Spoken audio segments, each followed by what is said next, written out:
Location ko po ngayon is sa Loton. So kung makikita nyo po yung building yan, ayun yung nasunog.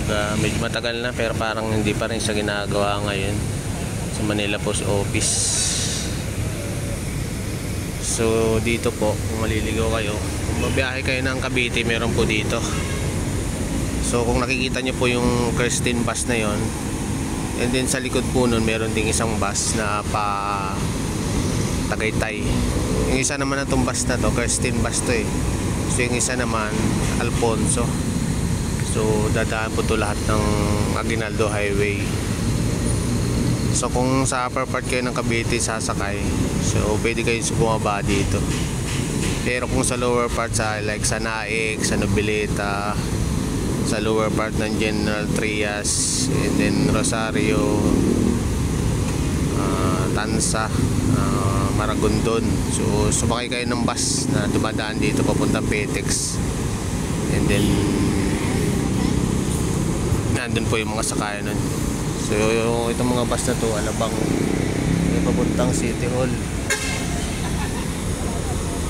And then naman yung pulang bus na yun, yung Sapang Palay sa Bulacan galing. So yung mga jeep dito papuntang Mabini, Divisoria.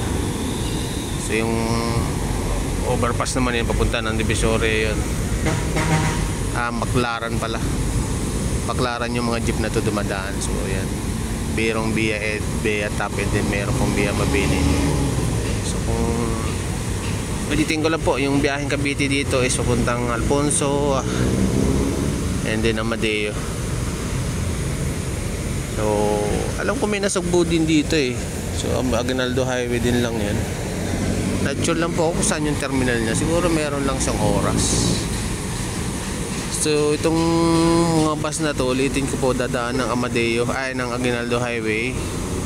So ang dadaanan niya pong bayan is una-una is Bacoor, sunod Imus, sunod Dasmariñas, and then Silang, and then Tagaytay, and then bukana ng Amadeo, sunod na yung Alfonso, and then Mendez, and then diretso na yun ang Nasugbo, Batangas.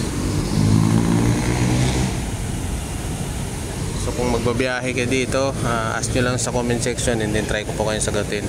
So yung packet pala na yan papunta ng Quiapo, yung karsada na yan. So ayan, maraming salamat po.